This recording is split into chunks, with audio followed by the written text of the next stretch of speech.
Hello प्यारे विद्यार्थियों, स्वागत है सबका आज की क्लास में। और आज की क्लास अपने रहेगी लोकसभा के गठन के ऊपर।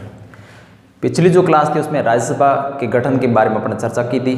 आज हम राज्यसभा से आगे बढ़ते हैं लोकसभा के गठन के बारे में। लोकसभा के इस टॉपिक में ये देखेंगे कि लोकसभा का गठन किस प्रकार से होता है, लोकसभा के सदस्यों की जो संख्या है वो क्या है, सदस्य संख्या कहाँ से आती है, राज्यों से कितने सदस्य आते हैं, संघ राज्यों से कितने आते हैं, मनोनीत कितने सदस्य होते हैं, उन पर भी देखेंगे। सदस्यों का निर्वाचन प्रकार से होता है, निर्वाचन की प्रक्रिया क्या है, इस पर अपन बात करेंगे। सदस्यों के लिए क्या योग्यता रहेगी वो भी अपन देखेंगे। शपथ कौन दिलवाएगा या फिर सदस्य है, सदस्यों के संबंध में जो अन्य प्रकार की जो बातें हैं निर्योग्यताओं से संबंधित, उन पर भी अपन बात करेंगे। तो देखो अपन शुरू करते हैं। लोकसभा संसद का प्रथम सदन है। जैसे कि अपन ने पढ़ा था राज्यसभा द्वितीय सदन है तो लोकसभा प्रथम सदन है। लोकसभा जनता का सदन या लोकप्रिय सदन है तो राज्यसभा होगा राज्यों का सदन या विद्वानों का सदन है। इन पर अपन बात देंगे। यानी ये जनता का सदन होता है। जनता का सदन इसलिए कहते हैं क्योंकि लोकसभा के जो सदस्य है, लोकसभा के सदस्य जनता के द्वारा प्रत्यक्ष रूप से निर्वाचित होकर के आते हैं और वो प्रत्यक्ष रूप से जनता का प्रतिनिधित्व करते हैं। जबकि अपन ने राज्यसभा में ये देखा कि ये राज्यों का सदन होता है। इन राज्यसभा के जो भी सदस्य है उन सदस्यों का निर्वाचन जनता प्रत्यक्ष रूप से नहीं करती है बल्कि अप्रत्यक्ष रूप से किया जाता है। अप्रत्यक्ष कैसे? जनता के चुने हुए प्रतिनिधि, जनता जिन प्रतिनिधियों को चुनती है वो प्रतिनिधि आगे जाकर के राज्यसभा के सदस्यों का निर्वाचन करते हैं। तो देखो ये जो लोकसभा है ये संसद का प्रथम सदन है। प्रथम सदन, लोकप्रिय सदन, या इसको अपन ये भी कह सकते हैं जनता का सदन, जनता का सदन। अस्थायी सदन भी कह सकते हैं क्योंकि राज्यसभा को अपन ने स्थायी सदन कहा था, वो कभी भंग नहीं होता है। लेकिन लोकसभा इसको अस्थायी सदन भी कह सकते हैं, इसको समय से पूर्व राष्ट्रपति भंग कर सकता है। तो ये नाम अलग से आ सकते हैं। आर्टिकल 81 में इसके गठन के बारे में बताया गया है। अपन एक एक करके देखते हैं। जो प्रक्रिया अपने राज्यसभा के गठन में बातें बताई थी, क्योंकि यदि इस टॉपिक को एक साथ में भी अपन कर सकते हैं कि संसद का गठन, तो उसमें दोनों को कंपेरेटिव दे सकते हैं कि लोकसभा और राज्यसभा। ऐसे करके अपन राज्यसभा का गठन अलग से पढ़ा, लोकसभा का गठन अलग से पढ़ा। फिर अपन जो अगली क्लास होगी उसमें ये देखेंगे कि संसद का गठन किस प्रकार से होता है, तो उसमें अपन ये देंगे। तो टॉपिक तो वही रहेगा, जैसे सदस्य संख्या है तो लोकसभा में सदस्य संख्या, राज्यसभा में भी सदस्य संख्या है। संसद को पढ़ेंगे तो सदस्य संख्या के टॉपिक के अंदर लोकसभा के बारे में भी पढ़ेंगे और राज्यसभा के बारे में, दोनों को पढ़ लेंगे। इन दोनों को अलग रख देंगे। राज्यसभा का गठन आ गया तो सिर्फ सदस्य संख्या में राज्यसभा के बारे में अपन बात करेंगे, लोकसभा के बारे में सदस्यों के बारे में बात करेंगे तो सिर्फ लोकसभा के बारे में। तो संसद के गठन में दोनों आ सकते हैं, लेकिन इसको मैंने आपको अलग अलग से पढ़ा दिया ताकि और ज़्यादा तरीके से आपको समझ में आ जाए।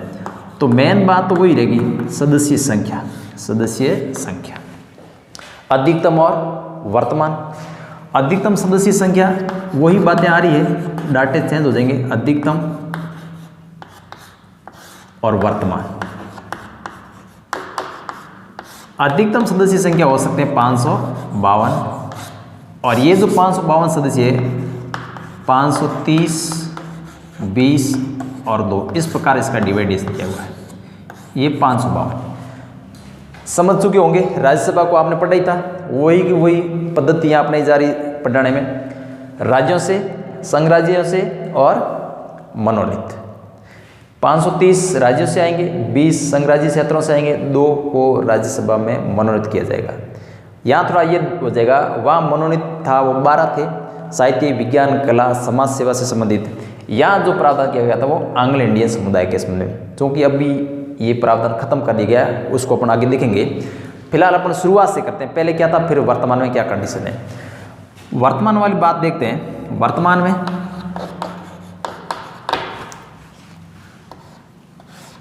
545, इसमें भी 545 में से 2 अपन वापस निकालेंगे। शुरू से देखते हैं, लास्ट में आपको सारांश मिल जाएगा, क्योंकि एंग्लो इंडियन समुदाय था वो 104 अमेंडमेंट के द्वारा समाप्त कर दिया गया था। तो देखो ये जो 545 सदस्य है, इन 545 सदस्यों में से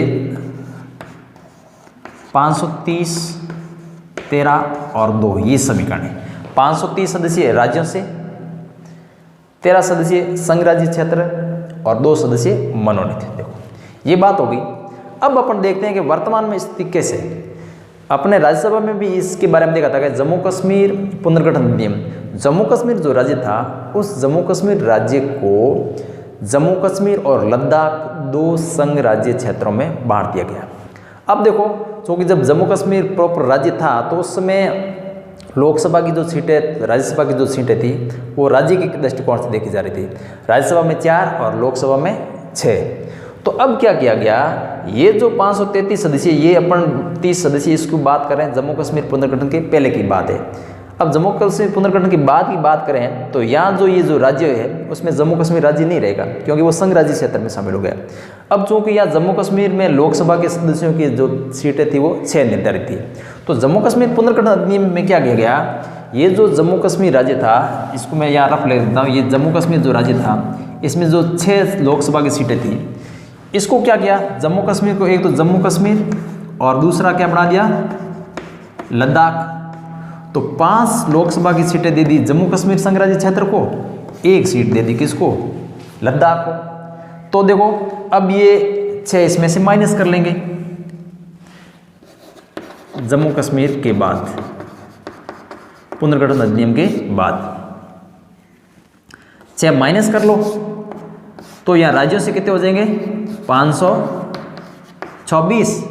और ये जो 13 है इसमें 6 क्या कर दो, प्लस कर दो, तो ये कितना हुआ, 13 और 6 कितने हो गए, 19 और 2 ये है। अब ये 2 होंगे नहीं, समाप्त कर दिया।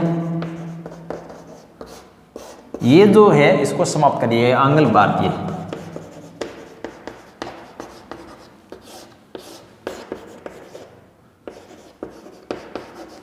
अब देखो इस चीज को आप वापस देख लें। अधिकतम सदस्य 552 हो सकते हैं, जिसमें से 530 सदस्य राज्यों से निर्वाचित होंगे, 20 सदस्य संघ राज्यों से और 2 राष्ट्रपति के द्वारा आंग्ल भारतीय समुदाय में से मनोनीत किए जाएंगे। वर्तमान में सदस्यों की जो संख्या थी 545 है, उन 545 सदस्यों में से 530 सदस्य राज्यों से निर्वाचित होकर आएंगे, 13 सदस्य संघ राज्य क्षेत्रों से निर्वाचित होकर आएंगे और 2 सदस्यों को राष्ट्रपति मनोनीत करेगा। इसके बाद में आप ये लिखना है कि चूंकि जम्मू कश्मीर पुनर्गठन अधिनियम के बाद में जम्मू कश्मीर जो राज्य था उस राज्य को जम्मू कश्मीर और लद्दाख 2 संघ राज्य क्षेत्रों में बांट दिया गया। इसलिए ये जो 530 सदस्यों की जो संख्या थी राज्यों से आ रहे थे, वो राज्यों से निर्वाचित होने वाले सदस्यों की संख्या को 526 कर दिए गए। ठीक है, 526 हो जाएंगे। व्यवहारिकता पर देखेंगे क्योंकि वो राज्य ही रहा ही नहीं, इसको 6 यहाँ से हटा दिया, तो जम्मू कश्मीर के बाद में राज्यों से निर्वाचित होने वाले सदस्यों की जो संख्या यदि अपन देखें तो वो 524 हो जाएगी। संघ राज्य क्षेत्रों से जो पहले 13 थी जम्मू कश्मीर पुनर्गठन से पहले, बाद में ये कितनी हो गई, 19 हो गई। और ये जो मनोनीत सदस्य है, इस मनोनीत सदस्यों के जो प्रावधान को इसको समाप्त कर दिया गया है। ये आपको ध्यान रहे। आंग्ल भारतीय समुदाय के जो सदस्य जिसको राष्ट्रपति लोकसभा में मनोनीत करता था, इसको 104वें अमेंडमेंट के द्वारा समाप्त कर दिया गया है। रीजन ये था कि आंग्ल भारतीय समुदाय की जो जनसंख्या है वो भारत में बहुत कम के बराबर 200-250 के आसपास रह गई है, तो इसलिए ये प्रावधान समाप्त कर लिया। तो मेरे ख्याल से ये बात आपको समझ में आ गई होगी सदस्य संख्या के बारे में। समझने में कोई समस्या हो इनके बारे में तो आप बता देना। वही बात सदस्यों की। अब उसके बाद में सदस्यों का निर्वाचन होता कैसे, कहाँ से कैसे आएंगे वो तो देख लिया। निर्वाचन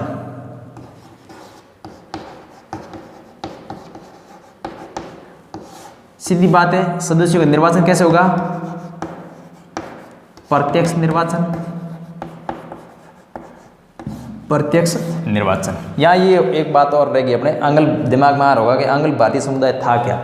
आंग्ल भारतीय समुदाय के सदस्य वो सदस्य थे, वे सदस्य जिनके पूर्वज यूरोपीय समुदाय से संबंध थे, यानी यूरोपीय समुदाय से संबंधित पूर्वज के जो लोग थे वो आंग्ल भारतीय समुदाय कहलाता था। ठीक है, तो लोकसभा के जो सदस्य है, लोकसभा के सदस्यों का निर्वाचन होगा प्रत्यक्ष रूप से, और प्रत्यक्ष निर्वाचन क्या होता है? तो प्रत्यक्ष निर्वाचन का मतलब होता है जनता सीधे मतदान करती है। जैसे वर्तमान में चुनाव चल रहा है, अपन मान लो प्रत्येक चुनाव को देखना है, जैसे पंचायत समिति के सदस्य का चुनाव हो रहा है या जिला परिषद के सदस्य का चुनाव हो रहा है। जो ये पंचायत समिति के सदस्य डेलीगेट के रूप में जो खड़े हो रखे हैं, यहाँ अपन लोग जाते हैं सीधा वोट देते हैं, ये प्रत्येक चुनाव हो गया, ठीक है। अब यही जो सदस्य होंगे, जैसे पंचायत समिति के सदस्यों को आपने प्रत्यक्ष वोट दे दिया, क्लियर बात है। अब माना कि आपको प्रधान बनाना है, तो प्रधान के लिए आपके अप्रत्यक्ष चुनाव है। तो अप्रत्यक्ष चुनाव और प्रत्यक्ष चुनाव होता क्या है? तो प्रत्येक चुनाव में जनता सीधे मतदान करती है प्रत्याशी को, और अप्रत्यक्ष चुनाव में जनता ने जिस प्रतिनिधि को चुना है वो प्रतिनिधि आगे जाकर के वोट देगा। जैसे पंचायत समिति का सदस्य है, ये जनता का हो गया प्रतिनिधि, इसको जनता ने सीधे वोट दिए।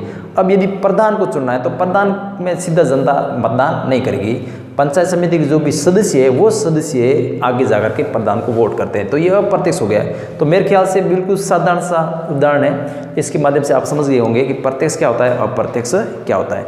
तो यहाँ प्रत्यक्ष चुनाव, जनता के प्रतिनिधियों को जनता सीधे वोट देती है, ठीक है। प्रत्यक्ष चुनाव के बाद में चुनाव की जो पद्धति है, प्रत्यक्ष चुनाव, और दूसरा चुनाव पद्धति, चुनाव की जो पद्धति है वो चुनाव की पद्धति है first past the post system. First past the post system, इन जो सबसे पहले आएगा वही जीतेगा। इससे भी यदि साधारण शब्दों में बात करें, जिसको ज़्यादा मत प्राप्त होगा वह जीता हुआ मान लिया जाएगा। इन चुनाव की पद्धति की बात करें तो फर्स्ट पास्ट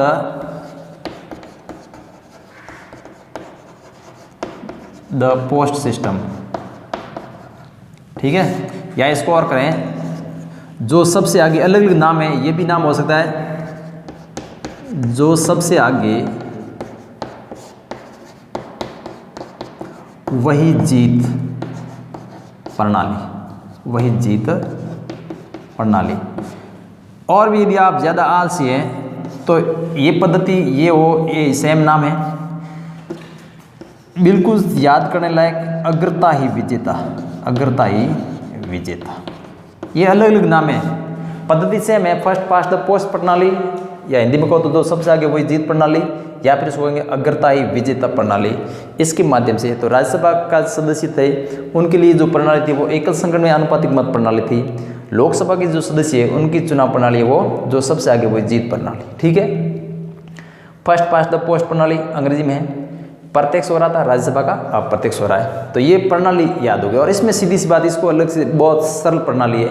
आप गए, वोट दिए, वोट देने के बाद में मतगणना होगी, मतगणना में जितने भी, जैसे 4 कैंडिडेट 5 6 कितने भी खड़े, उसमें से जिसको ज़्यादा वोट मिलेगा वो जीता हुआ माना जाएगा। ये तो राज्यसभा के सदस्यों के। बाद में लोकसभा के सदस्यों की निर्वाचन प्रणाली पर हम बात की है। सदस्य कहाँ से आएंगे, सदस्यों का निर्वाचन किस प्रकार से होगा, ठीक है। अब देखो, यदि कार्यकाल की बात करें, या मैं इसको स्टार से करता हूँ, या 3rd नंबर पॉइंट है कार्यकाल। तो लोकसभा प्रथम कार्यकाल से लेकर के सामान्यतः 5 वर्ष की अवधि तक, 5 वर्ष की अवधि के लिए, ठीक है। लेकिन समय से पहले इसका विघटन हो सकता है।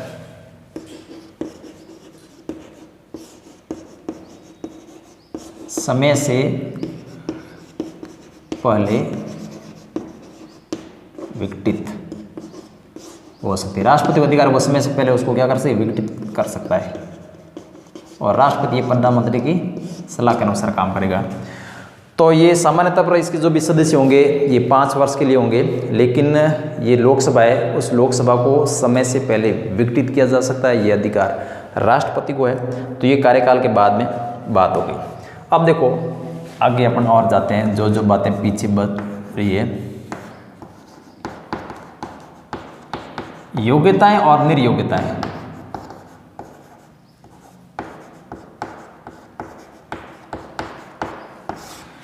वही चीज़ जो आपने राज्यसभा में पढ़ी थी वही चीज़ यहाँ पढ़ेंगे, सिर्फ और सिर्फ आपको चेंज करना है 30 की जगह 25। तो यहाँ दोबारा लिखने की जरूरत नहीं है। राज्यसभा में आपने योग्यता और निर्योग्यता के बारे में जो बातें बताई उन्हीं बातों को आपको यहाँ लिखना है। एक चीज़ चेंज करनी है, उसमें सदस्यों की जो आयु थी वो 30 वर्ष है और इसमें क्या हो जाएगी 25 वर्ष होगी। इन देखो कि योग्यता जैसे मान लो भारत का नागरिक हो, कम से कम कितनी आयु हो, न्यूनतम जो आयु है वो कितने वर्ष होनी चाहिए, 25 वर्ष की होनी चाहिए। ठीक है, ये मुख्य योग्यता है। निर्योग्यताओं की यदि बात करें तो निर्योग्यता में लाभ का पद नहीं हो, और यदि निर्योग्यता में बात करें न्यायालय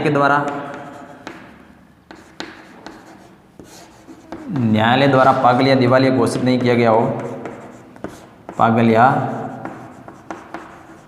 दिवालिया घोषित नहीं हो, ये बात है। और यदि निर्योग्यताओं की बात करें, आपने उसमें देखा था चुनाव में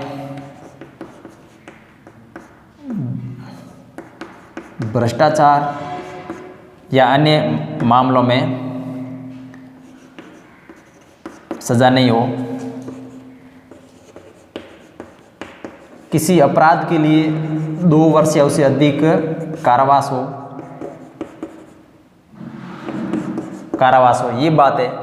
और यदि बात करें जहाँ से आप लड़ रहे हो, लोकसभा के लिए जहाँ से आप लड़ रहे हो, तो उस निर्वाचन क्षेत्र की मतदाता सूची में आपका नाम होना चाहिए। राज्यसभा में 2003 से पहले ये था कि जहाँ से आप हो रहे हैं उसमें होना चाहिए, लेकिन 2003 के बाद में कहा कि आप राज्यसभा के सदस्य हैं तो किसी भी निर्वाचन क्षेत्र की मतदाता सूची में नाम होना चाहिए। लेकिन लोकसभा में ये कि आप जहाँ से लड़ रहे हो उस मतदाता सूची में आपके नाम होना चाहिए। ये मुख्य बातें योग्यता और निर्योग्यता के बाद में लाभ पद का नहीं हो, पागल या दिवाली घोषित नहीं हो, भ्रष्टाचार में उसको सजा नहीं हो, मतलब चुनाव में किसी धांधली से संबंधित अपराध के लिए किसको 2 वर्ष या उससे अधिक की यदि वो सजा भुगत चुका है तो वो चुनाव नहीं लड़ सकता है, या फिर भारत का नागरिक ही नहीं रह जाए तो वो नहीं हो सकता है। तो ये योग्यता और सेम राज्यसभा में पढ़ता, आपको अंतर करना है 25 वर्ष और ये उसमें 30 वर्ष। बात करते थे पदाधिकारियों की।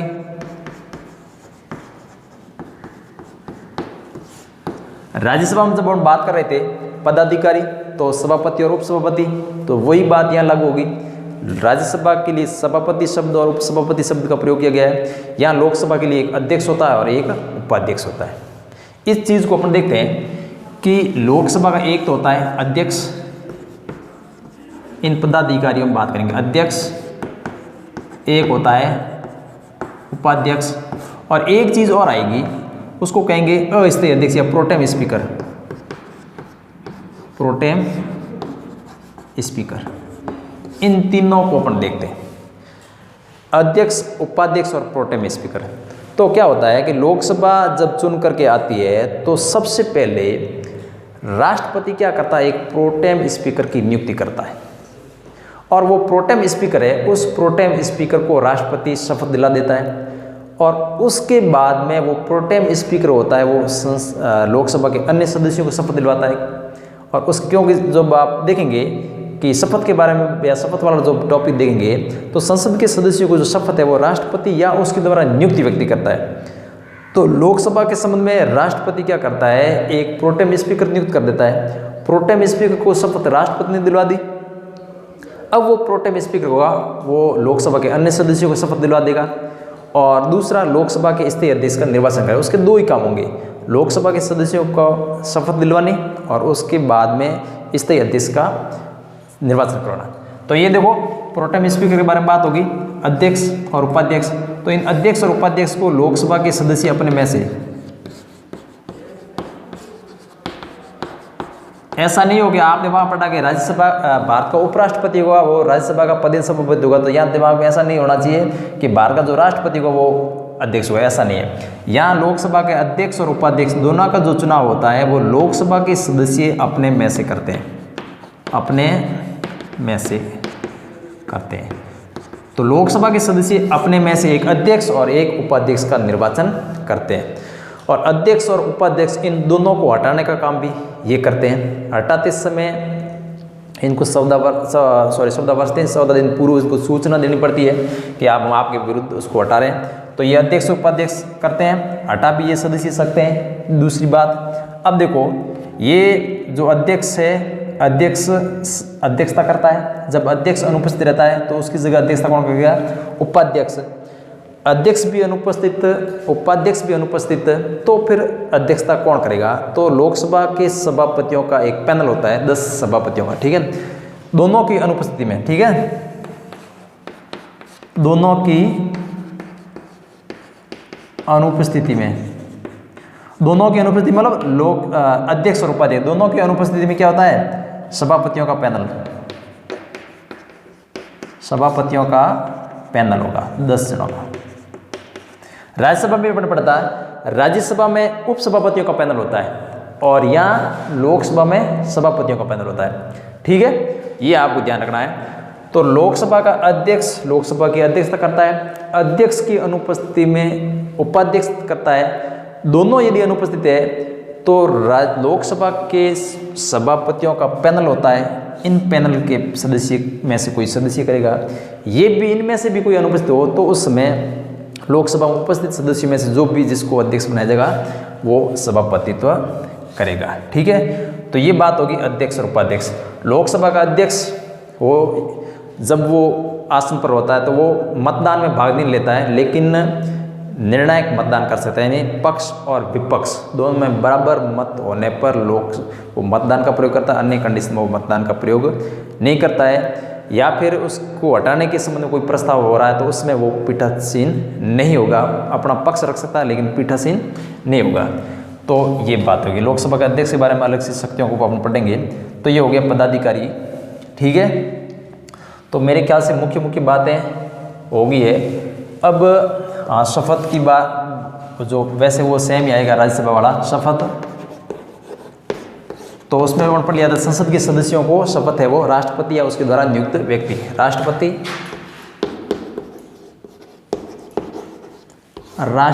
या उसके द्वारा नियुक्त व्यक्ति। राष्ट्रपति क्या करता है? राष्ट्रपति इसके लिए एक क्या नियुक्त कर देता है? Pro tem speaker. राष्ट्रपति किसको नियुक्त कर देता है? Pro tem speaker. अब प्रोटेम स्पीकर होगा, इस प्रोटेम स्पीकर को शपथ है वो कौन दिलाएगा? राष्ट्रपति। ये भी ध्यान रखना है, प्रोटेम स्पीकर को तो शपथ राष्ट्रपति दिलेगा, फिर ये जो प्रोटेम स्पीकर है अन्य सदस्यों को शपथ दिलाता है, अन्य सदस्यों को शपथ। लिखना आप ये है कि लोकसभा का सदस्य हो या राज्यसभा का जो भी सदस्य है, राष्ट्रपति या उसके द्वारा नियुक्त व्यक्ति शपथ दिलाता है। इसके लिए राष्ट्रपति एक प्रोटेम स्पीकर नियुक्त करता है, उस प्रोटेम स्पीकर को राष्ट्रपति पहले शपथ दिलवा देता है और शपथ दिलवाने के बाद वो प्रोटेम स्पीकर होगा वो अन्य सदस्यों को शपथ दिलवाएगा और उसके बाद में वो एक स्थायी अध्यक्ष का निर्वाचन करवाएगा। ये 2 काम है उसके प्रोटेम स्पीकर के होते हैं। तो ये हो गया शपथ, ठीक है। इसके साथ साथ में इनको समय समय पर वेतन और भत्ते भी मिलते हैं, वो भी ये प्राप्त करते हैं। तो यहाँ लोकसभा के गठन के बारे में अपन बात की, राज्यसभा के गठन के बारे में भी बात की। एक और चीज़ आती है लोकसभा और राज्यसभा, उसमें उसका दोनों का जब कंपैरिजन करेंगे या संसद का गठन के बारे में पढ़ेंगे, एक होती है गणपूर्ति। तो गणपूर्ति क्या चीज़ होती है उसको अपन संसद के गठन में पढ़ेंगे, यानी किसी भी बैठक को शुरू करने के लिए निर्धारित न्यूनतम जो सदस्य है उस न्यूनतम सदस्यों की संख्या को क्या करते हैं? गणपूर्ति करते हैं, यानी 1/10 सदस्य होने चाहिए। जैसे माना कि लोकसभा के जो सदस्य है मान लो 245 है, 545, ठीक है, तो उसके लिए मतलब 10 यानी कम से कम 55 सदस्य होना चाहिए। या फिर राज्यसभा के सदस्य है 245, तो उसका 1/10 यदि करेंगे तो ये 25 होंगे। तो ये गणपूर्ति भी इसमें लिख सकते हैं। गणपूर्ति यानी बैठक को शुरू करने के लिए निर्धारित न्यूनतम सदस्यों की जो संख्या होती है उसको क्या कहेंगे? गणपूर्ति करेंगे। लोकसभा के संबंध में देखेंगे तो ये हो गई 55, 54.5 आ रहे मतलब 55 हो गया, 1/10 मान लो, ठीक है। और राज्यसभा के संबंध में करेंगे तो ये हो गया। तो ये हो गया लोकसभा का गठन। अगली जो क्लास होगी उसमें पढ़ेंगे संसद का गठन और संसद की शक्तियों के बारे में, और लोकसभा और राज्यसभा का कंपैरिजन भी उसमें अपन देख लेंगे। तो आज की क्लास में इतना ही।